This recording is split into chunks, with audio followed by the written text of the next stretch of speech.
Yeah, could you just hang on 1 second? Perfect.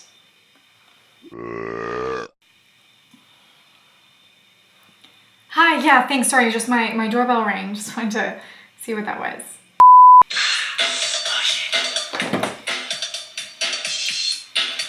Hello? Hi, yeah, just work, yes,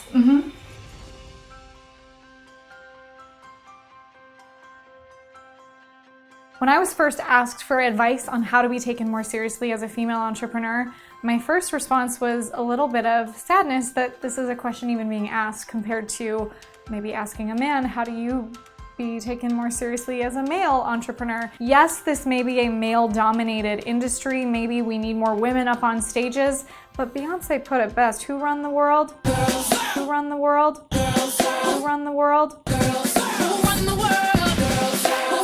I've been pretty fortunate that I haven't had too many situations where I felt like I had to prove myself as a female, as a woman in business, or even back up my strategies as compared to the other gender. But one of the things that I would say is for anyone, male or female, is the way that you show up in your confidence, in your strategies, in who you are and how secure you feel as a person is going to help anyone to see you and take you seriously, no matter what your gender or niche or business or industry you're in. I remember when I was a kid, I used to want to so badly be an actress. I would tell my mom all the time, please put me in acting lessons, I want to be an actress. And there was a situation where we were at a dinner theater, and if you've been to a dinner theater before, you know how they often involve audience participation. And I had been pulled up and was asked to kind of like perform something, to pretend that I was a fan and be like waving my hands and going crazy over the performer as they were singing this song. But I felt shy and I felt nervous of who was watching me while I was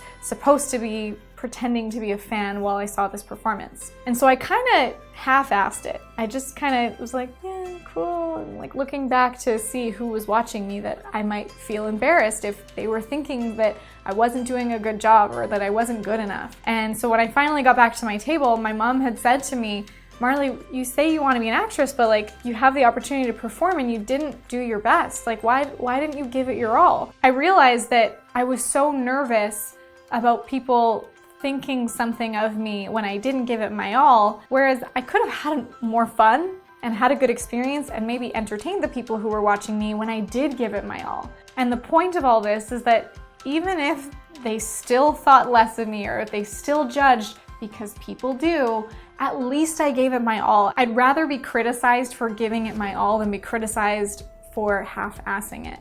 So from there, I went into anything with this mindset of, even if I feel nervous, even if I feel insecure, I'm gonna go in and give it my all and do my best, knowing that that's all that I could do. And that even if people are judging, because remember, they always do, so even if you know, no matter what, people are gonna judge, you gotta do what you gotta do anyway. So whether you're a male, whether you're a female, whether you're in a female-dominated industry or a male-dominated industry, it doesn't matter. What matters is you actually giving yourself to the world in the way that you're meant to. There's this phrase that a mentor early on in my career told me, and it's the phrase, be, do, have. Who do you need to be? What do you need to do to have what you want to have?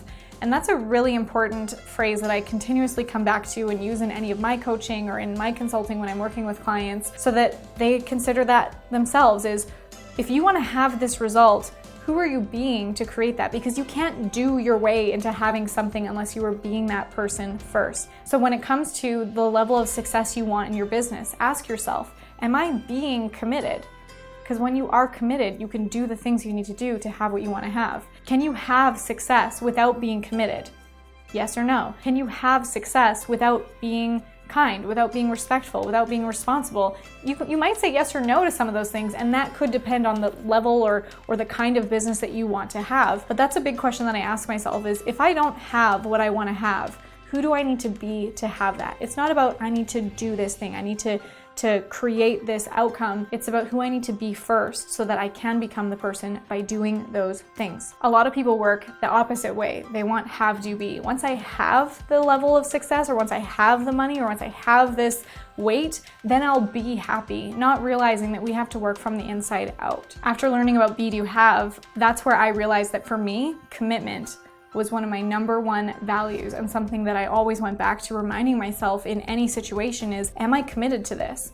Commitment to me means following through. It means playing when you're hurt. It means doing what you have to do no matter what. And it also means not overcommitting. So when I make a commitment to something, whether it's saying I'm gonna get up at 5 a.m. and I'm gonna get my workout done and I'm gonna get all my work done so that I can be at the birthday party at the end of the day and not feel stressed or whatever that thing is that you're trying to be committed to have this result, the commitment means doing it no matter what. And commitment doesn't care how you feel. So if I say I'm gonna get up at 5 a.m. but my bed feels comfortable or I feel tired, I don't feel like doing it, commitment doesn't care how you feel. I'm really lucky to have an incredible circle of other entrepreneurs who are game-changing, impactful people around me that I've been able to learn from and lean on, and I highly, highly recommend finding that circle for you. It can be really tough when you have people around you that maybe don't understand what it is that you do. I think a lot of entrepreneurs, when we first start, if we have family or friends that don't have businesses or they're in their 9-to-5, might have a hard time relating to you. And that doesn't mean that there's anything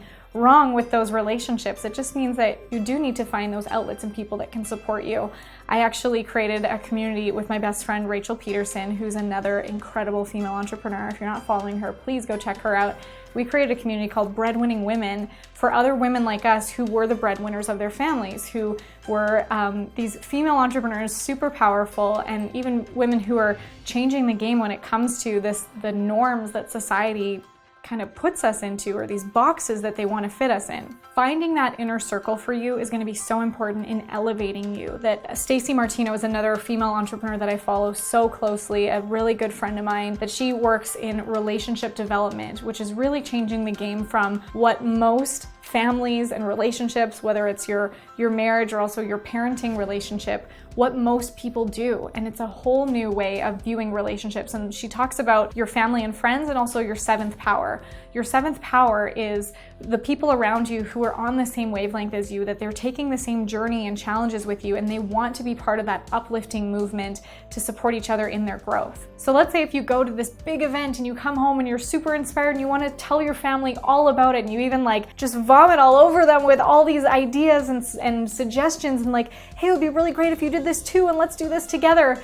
And have you ever gotten the reaction like, why do they think that they're better than me? Why are they trying to change me? And it's not that we're trying to do that at all, but it's that we're excited and we want to grow, but we don't always have the people that want to take those steps with us. But that's where you find, as Stacey calls it, your seventh power, the people that want to go on that journey with you, that are gonna hold you accountable, that are gonna put your feet to the fire and help you in the growth that you want. So if you are someone that is feeling this constraint or restriction in a male-dominated industry, my best advice is to find that circle, or even join ours. Come check out the Breadwinning Women. Join our community and hang out with women who are in a very similar situation, likely in a similar situation as you. Girl, if you're watching this and you're struggling with being taken seriously, I want to ask you, are you taking yourself too seriously? Are you worried about what other people are thinking about you or how other people are judging you? Or do you have the wrong circle around you? Are you being the person you need to be to do what you need to do, to have what you want to have? How committed are you to your growth? And how confident are you in what you have to offer the world? And guys, I'd love for you to screenshot this video, post it on your Instagram stories, tag me so that we can continue to build this community of female entrepreneurs. We can all follow each other, support each other, and make sure you comment below so that we can build our circle on Instagram and on YouTube and follow each other. So guys, thanks for watching. If you like this video, hit the thumbs up, comment below, and subscribe for more weekly videos.